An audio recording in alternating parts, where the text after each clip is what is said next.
UP में जहां जहां मुसलमान वहां वहां चल रहे हैं शब्द बाण। सीएम योगी ने एक तरफ राम नाम का मोर्चा संभाला तो गृह मंत्री अमित शाह ने निजाम पर अटैक किया। निशाने पर सीधे समाजवादी पार्टी थी। शाह ने समाजवादी पार्टी पर 3P बनाम बीजेपी के 3V के जरिए हमला बोला तो अखिलेश यादव ने भी तुर्क पतुर्क जवाब दिया। कहा 22 में इनका क्षत्र हो जाएगा।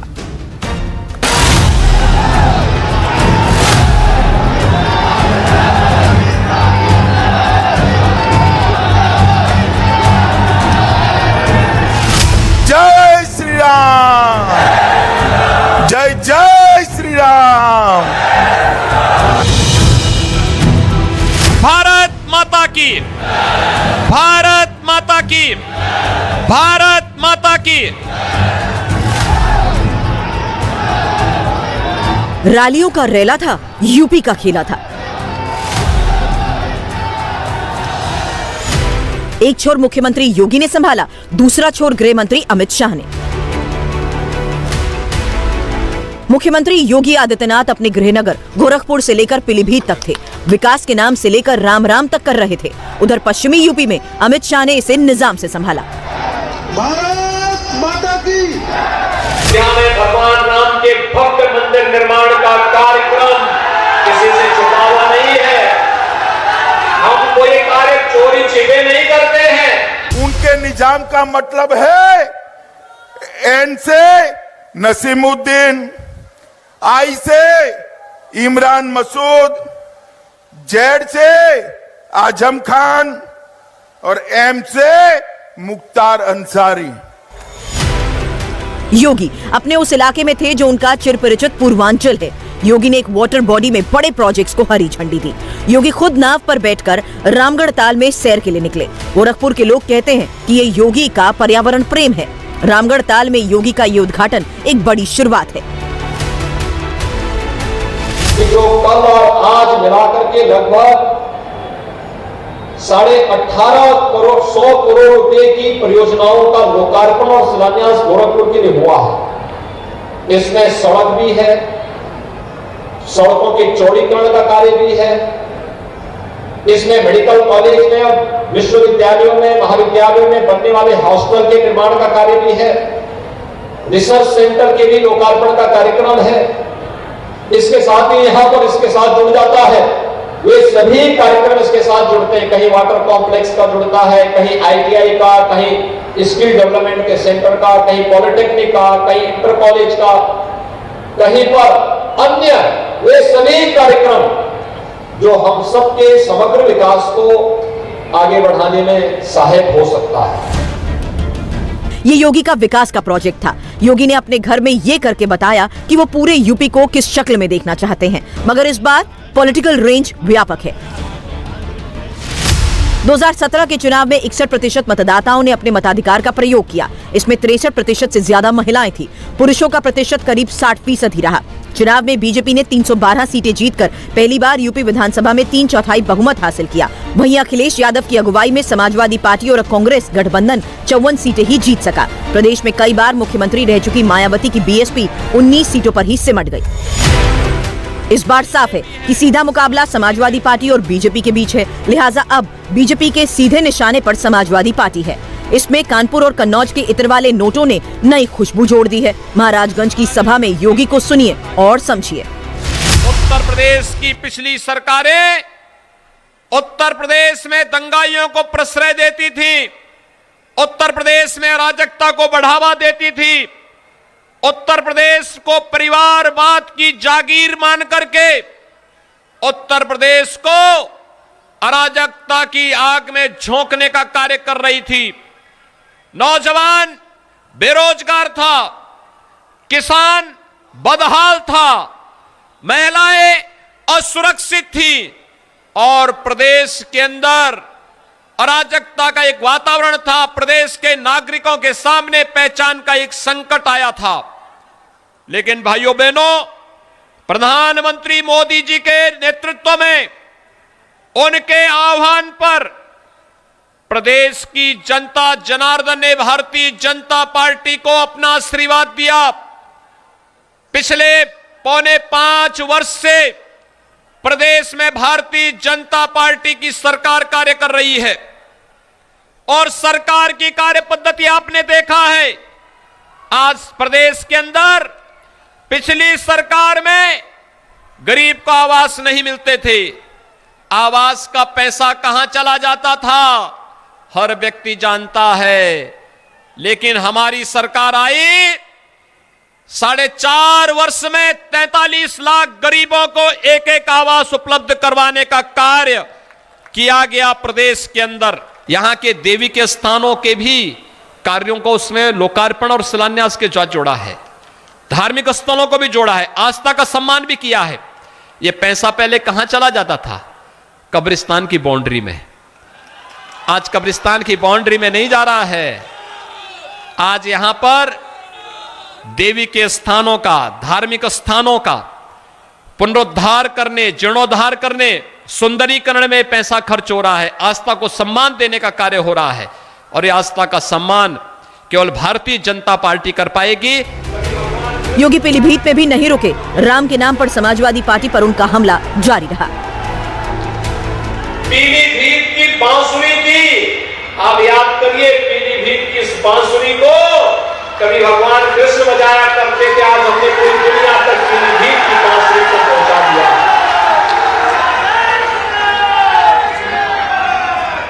आपकी मुरली को भगवान कृष्ण ने 5000 वर्ष पहले मान्यता दी, लेकिन पिछली सरकारों ने इस मुरली को भी बुला दिया था।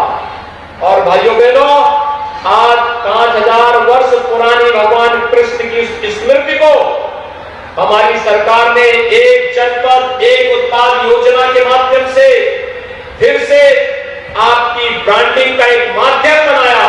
आज जहां कहीं भी बांसुरी की बात होती है तो पीलीभीत का नाम सबकी जुबान पर आ जाता है। जब मुख्यमंत्री योगी आदित्यनाथ पूर्वांचल में योजनाओं का जयघोष कर रहे थे, तो पश्चिमी यूपी में मुरादाबाद से लेकर अलीगढ़ तक अमित शाह की जन विश्वास यात्रा चल रही थी। मुरादाबाद में अमित शाह ने निजाम पर अटैक किया। ये कौन सा निजाम है? आखिर क्या कहना चाहते थे शाह? जरा ये भी सुन लीजिए। अखिलेश बाबू, आपका निजाम का मतलब शासन होता है। निजाम का मतलब क्या था? जरा उत्तर प्रदेश की जनता को सच सच बताइए। उनके निजाम का मतलब है एन से नसीमुद्दीन, आई से इमरान मसूद, जेड से आजम खान और एम से मुख्तार अंसारी। भाई आप मुझे बताओ, आपको नसीमुद्दीन, इमरान, आजम और मुख्तार वाला निजाम चाहिए क्या? चाहिए क्या? या योगी जी और मोदी जी वाला विकास वाला चाहिए? कौन सा चाहिए? जोर से बोले, कौन सा चाहिए? अगर लाना है तो 6 की 6 सीटें आपको मुरादाबाद की भारतीय जनता पार्टी की झोली में डालना पड़ेगी मित्रों, झोली में डालना पड़ेगी। समाजवादी पार्टी पर बीजेपी लगातार हमलावर है, मगर अपनी सभा में अमित शाह ने इस तरह हमला बोला कि एक साथ कांग्रेस, सपा और बुआ बबुआ सबको निशाने पर ले लिया। बार बार पूछते रहे, बहन कह रहा हूँ तो समझ रहे हैं ना? मित्रों, विकास जो है ना, ये सपा बसपा नहीं कर सकती। बहन जी की तो अभी ठंड ही नहीं उड़ी है, ये भयभीत है। बहन जी, चुनाव आ गया, थोड़ा बाहर निकलिए। बाद में ये न कहना मैंने प्रचार नहीं किया था। अरे बुआ बबुआ और कांग्रेस तीनों इकट्ठा हो जाए, ये बुआ बबुआ और बहन, मैं किसको कह रहा हूं मालूम है ना? किसको कह रहा हूं? किसको? ये बुआ बबुआ और बहन तीनों इकट्ठा हो जाए, ये मेरे भाजपा के कार्यकर्ताओं के सामने दाल नहीं गलने वाली है। इस चुनाव में बीजेपी की जंग समाजवादी पार्टी से है। गृह मंत्री अमित शाह के हमलों से ये भी साफ हो गया। समाजवादी पार्टी के राज को उन्होंने किस तरह संबोधित किया, इसे देखिए। इन्होंने कहा एक नई प्रयोगशाला बनाई, नए प्रकार की प्रयोगशाला। प्रयोगशाला को अंग्रेजी में तुमका सर्वे लैब देते हैं। लैब का स्पेलिंग होता है LAB। इन्होंने L से पूरे प्रदेश को लूट कर ये इत्र वाले जैसे बोरे भरने का काम किया था, बोरे भरने का काम किया। ए से होता है आतंकवाद। आप यहां पर रामपुर के नजदीक हो, जानते हो ना आजम खान जी को? जानते हो या नहीं जानते हो? कितनी दबंगई थी बताओ भाई, कितनी दबंगई थी? 1000 हेक्टेयर भूमि हड़प कर ली थी। आज कहां है? कहां है? कहां है? उनको जेल में मनाने कौन जाता है? जोर से बोलो, कौन जाता है?